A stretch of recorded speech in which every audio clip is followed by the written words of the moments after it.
Greetings, Crosspointe brothers and sisters, boys and girls. Welcome to this fireside chat. This is not a fire and brimstone sermon, but more of a fireside chat. This term first became commonly used when President Roosevelt was made president in 1933.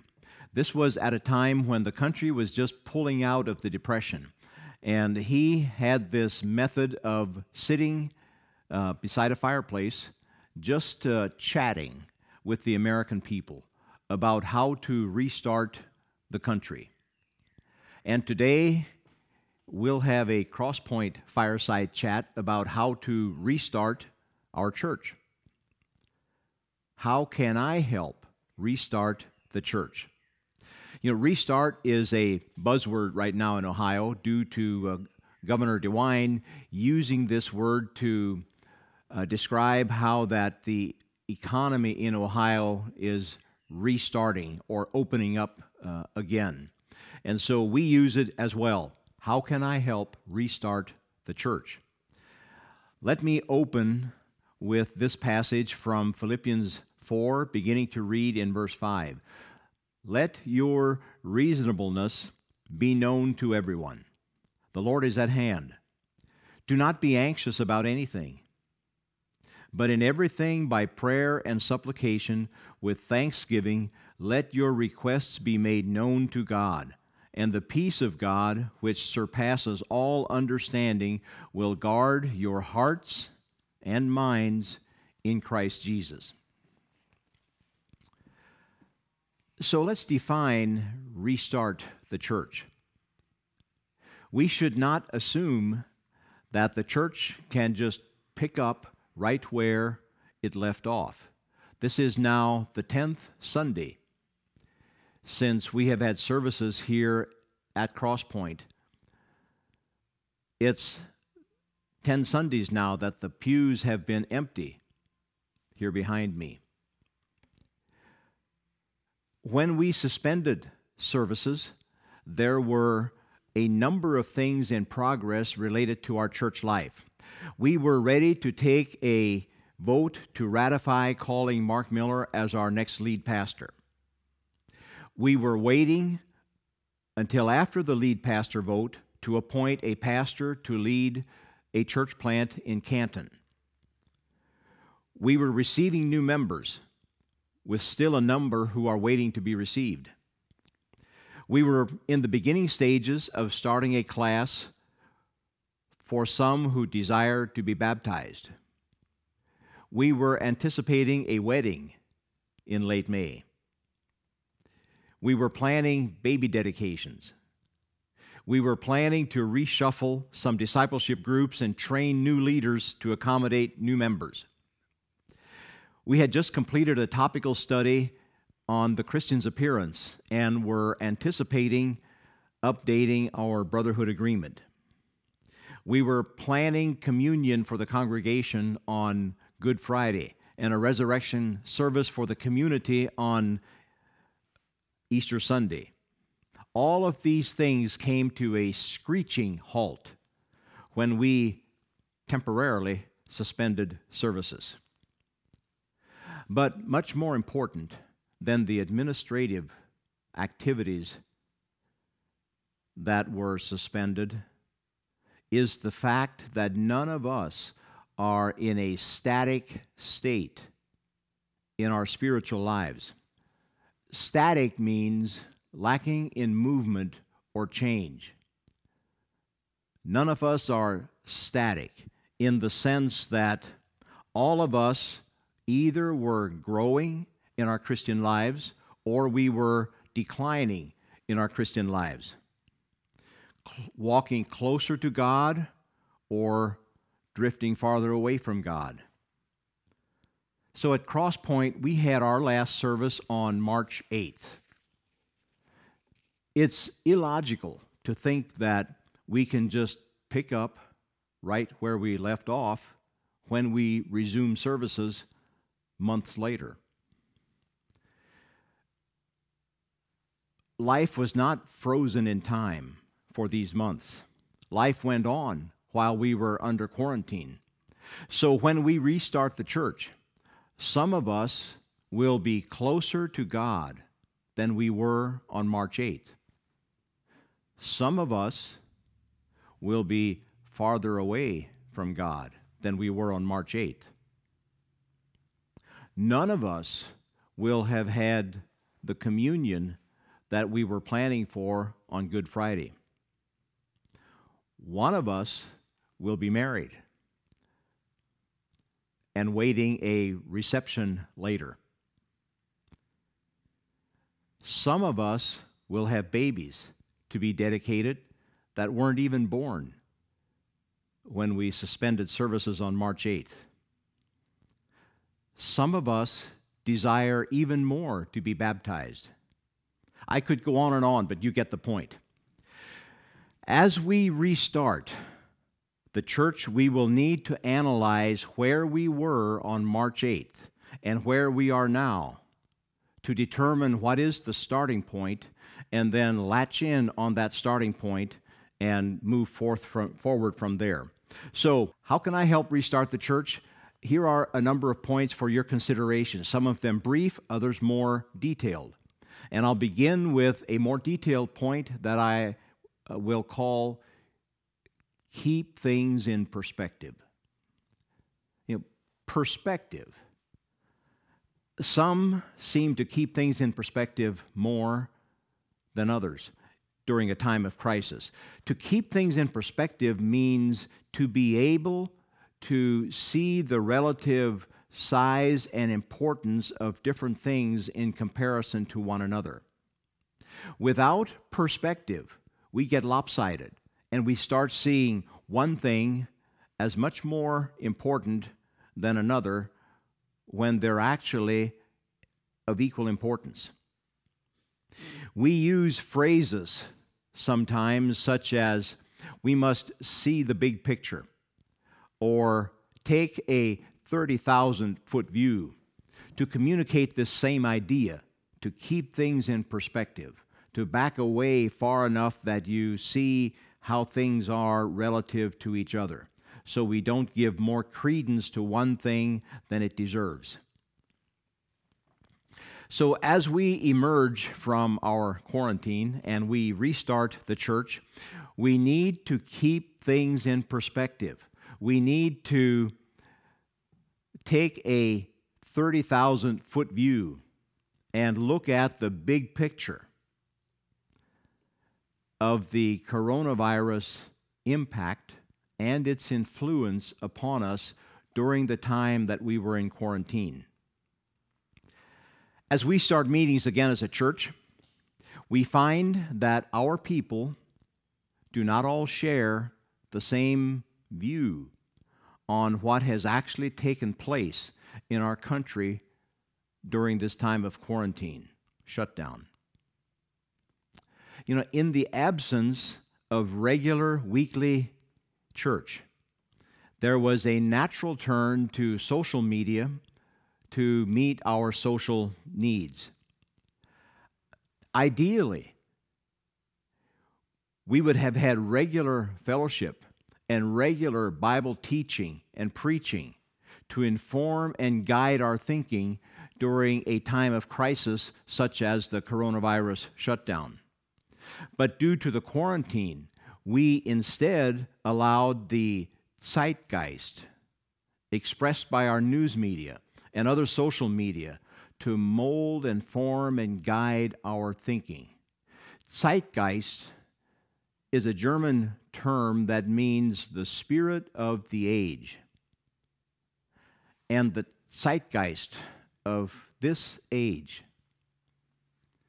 has produced among us a concoction of high distrust of government, demanding of inalienable rights, patriotism-fueled conspiracies of various kinds, even from our own people, calls for what verges on the edge of civil resistance by the church. And up close, it looks and sounds plausible and quite logical. But brothers and sisters, as we restart the church during this time, this is a time for God's people to keep things in perspective. As a church, we must stand tall in our communities and communicate clearly that God is doing a great worldwide work through the coronavirus pandemic. We must not allow the disruption and the discomfort of short-term hardships to blind us to the big picture of how God is at work in a marvelous way. If God's own people do not keep this in perspective, we will make poor choices in the days and weeks and months ahead, focused on our immediate circumstances, and we will miss the great work that God is doing. This is not new for God's people. It happened to the children of Israel when they were slaves in Egypt. God sent Moses to tell his people that the long-awaited time had come that he would deliver them from their Egyptian bondage with a mighty arm. But first, there would be some real hardships to endure. So God's triumph over Pharaoh would eventually be all the greater, and his glory magnified throughout the court of Pharaoh and among the people of Egypt. But they almost missed their time of deliverance because they were so focused on their immediate circumstances that they could not keep God's mighty work in perspective. When Pharaoh first responded by increasing their workload, the Hebrew foreman accused Moses and Aaron, saying, "The Lord look on you and judge, because you have made us to stink in the sight of Pharaoh and his servants, and have put a sword in their hand to kill us." We must be careful to not respond like the Hebrew foreman. We must push back against this urge to indulge in the complaining and the angst of our zeitgeist. We must push back against the inflamed passions of rebellion against authority that is manifesting itself among us. Let us instead kindle a passionate outpouring of the Holy Spirit of God to empower us to act decisively in this time of opportunity and to take ground for the kingdom. In these respects, we must take the 30,000-foot view to keep in perspective that the things that anger and annoy us in relation to the coronavirus shutdown are all just part of the big picture of how God is at work. In the big coronavirus picture, God is at work to deliver many, not from ancient Egypt, but from the bondage of sin with a mighty arm. Brothers and sisters, people of God, this is what we must keep in perspective. So, what should you say when you are now out and about and the people you meet with fuss all about the coronavirus shutdown? What can you say? Here's a thought. Matthew 22:21. Render therefore unto Caesar the things that are Caesar's, and unto God the things that are God's. What does this have to do with the coronavirus? Well, here the Jewish leaders were attempting to trap Jesus in his words by making him express allegiance to one kingdom over the other. And Jesus, knowing that there are two kingdoms, there is the kingdom of this world where Caesar reigns, and there is the kingdom of heaven where he is the Lord. And rather than allow them to give disproportionate weight to one or the other, he responded by saying, keep it in perspective. Give to Caesar the things that are Caesar's. Respect, obedience, in every way you can. But not at the price of your allegiance to the kingdom of heaven. Keep it in perspective. This is essentially the message of render unto Caesar the things that are Caesar's, and unto God the things that are God. Use it as an illustration to say, maintain balance, keep these things in perspective. Here's another point. We must learn to keep unanswerable things in balance. And what I mean is that the coronavirus shutdown is a classic catch-22. There are going to be unanswerable questions about it. Take, for example, should you wear a mask? Well, maybe you should wear a mask for some reasons, but not wear a mask for other reasons. And so there really is no clear, definitive, final answer on should I wear a mask or not. Okay? So it is a mark of maturity when a woman and man of God are able to kind of hold intention in your head and in your heart differing viewpoints that are unanswerable. But you learn to live with them, hold them in tension, in balance within your mind, and not allow the unanswerable nature to give disproportionate weight to one or the other and lead to unbalanced thinking and actions. I think of this sometimes. I've said this when we start a baptismal class, and these young teens are sitting there, and we look at them and say, you are no longer boys and girls. You know, when you were boys and girls, everything was black and white. There was always a final answer. It's what mom said, and it's what dad said. And so these questions were resolved. Now that you are entering into adulthood, there will be these circumstances where you must learn to keep in mind these different perspectives and think clearly in spite of the fact that there are not always clear answers for everything like there used to be in your childhood.